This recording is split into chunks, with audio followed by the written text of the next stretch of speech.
Rover and the Dog Hotel by Uncle Amos. In the morning, Rover woke up. He went to the kitchen and got himself some food. Then he cracked a couple of eggs, put some toast in the oven, and made breakfast for the children, Joy and Martin. Mr. Roan came down the stairs yawning. "Rover," he called, "here, boy." Rover bounded over to him, his tail wagging. Rover loved Mr. Roan. "Good boy, Rover." Mr. Roan inhaled deeply. "Rover, did you start breakfast?" Rover wagged his tail. "What a good dog." Rover went upstairs. Mrs. Roan was coming out of the master bedroom. "Good morning, Rover," she called. "Woof," Rover said, wagging his tail. Rover went into Joy's room. Joy was only 3 and sometimes didn't like to get up. Rover poked her with his cold nose and gently pulled her out of bed. "Ah, Rover!" But before she could complain, Rover had her dressed and out the door. Rover went into Martin's room. Martin was playing video games. "Ah, Rover, one more level!" But it was time to eat.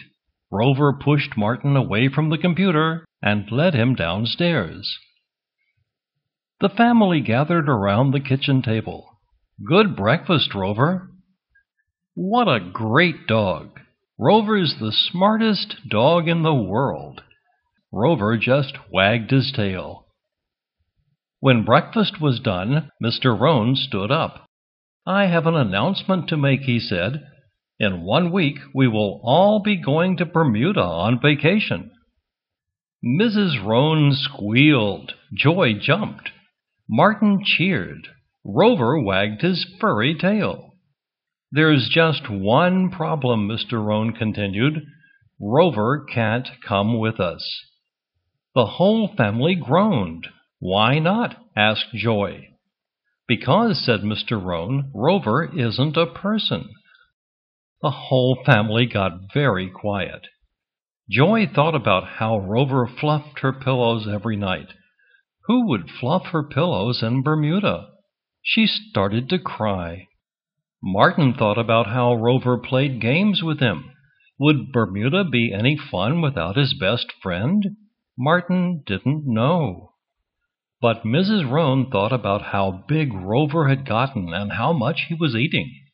She thought about how annoying it had been to teach him to cook soufflés, and how he always forgot to dust the sill. Now he was messing up Bermuda. What a pain Rover had become. Maybe, she said, Rover should stay somewhere else, just for a little while. The children didn't want to leave Rover behind. They begged and pleaded for hours. Joy said that she'd never want to go anywhere without Rover. Martin said he could disguise Rover as his best friend. He'll behave. He'll just wear a coat. Mr. Roan called the airline, the airport, the vet, the hotel in Bermuda, and his Uncle Phil.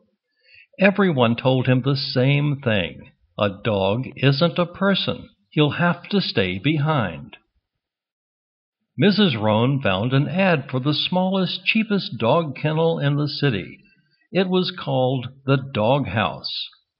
"Sounds like the perfect solution," thought Mrs. Roan. The next week, the Roan family's clothing was packed into their little car. They had all of their passports and all of their tickets.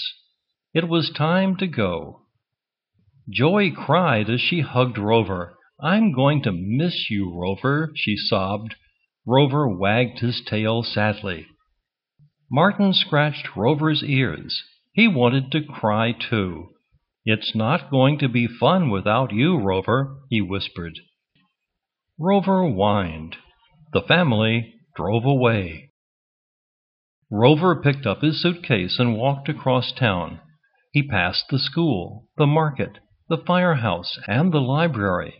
He passed houses, stores, and restaurants filled with smiling, happy families and their wagging happy dogs. Rover felt very lonely. After a long walk, Rover came to a little house in a big field. He rang the doorbell and sat carefully to look like a good dog. A kindly, plump old lady answered the door. "You must be Rover," she said. "I'm Mrs. Kane. What a long walk you've had. Come in and make yourself at home." Wearily, Rover picked up his suitcase, but to his amazement, a tiny dachshund in a red pillbox cap trotted up and took it away from him. "Now, Mrs. Kane said warmly, "you've had a long day. Don't worry about your bag. Sparky will take care of it." Rover followed Mrs. Kane into the house and was amazed to see dogs of all types sitting around a table. They were having afternoon tea. "Would you like a biscuit?" Mrs. Kane asked. Rover wagged his tail politely. Maybe he thought this was going to be fun.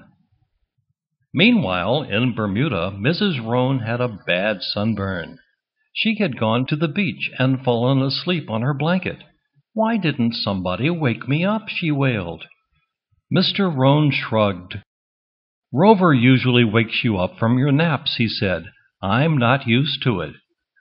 "I miss Rover," Joy said. "When can we go home?" "I want to see him," Martin agreed.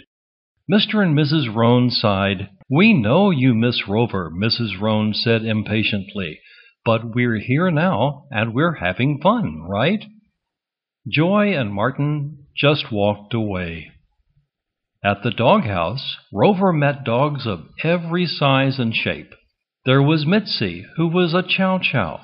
She wore a red bow and liked to chase her tail to make the other dogs laugh. There was Frizzle, a poodle, who could jump straight up in the air. Piddle, Middle, and Riddle were brothers.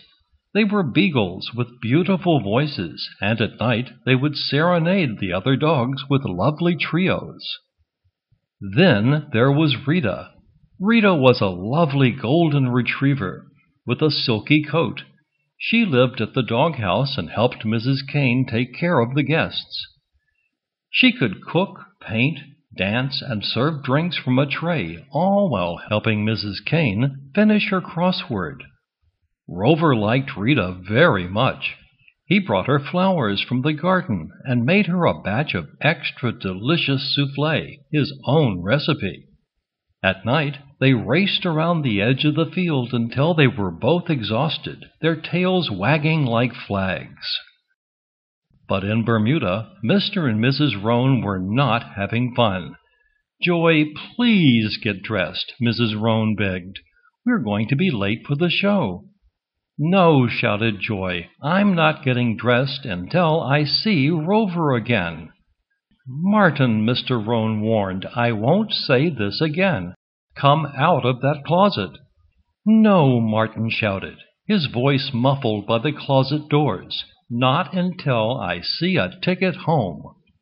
Mr. and Mrs. Roan didn't know what to do. Their vacation was ruined. Mrs. Roan had an ugly sunburn, and Mr. Roan was in trouble for letting her get an ugly sunburn.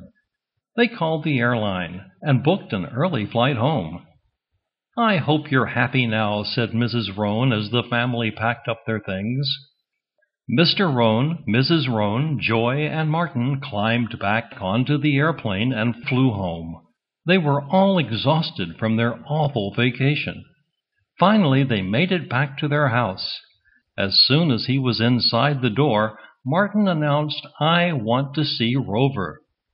"He's at the kennel," Mrs. Roan told him. "We'll get him tomorrow." "No, now," Martin shouted. Mr. Roan said, "I'll take them. Let's go get Rover, kids." They drove across town, past the school, the market, the firehouse, and the library. "I didn't realize this place was so far away," Mr. Roan said, feeling a little guilty.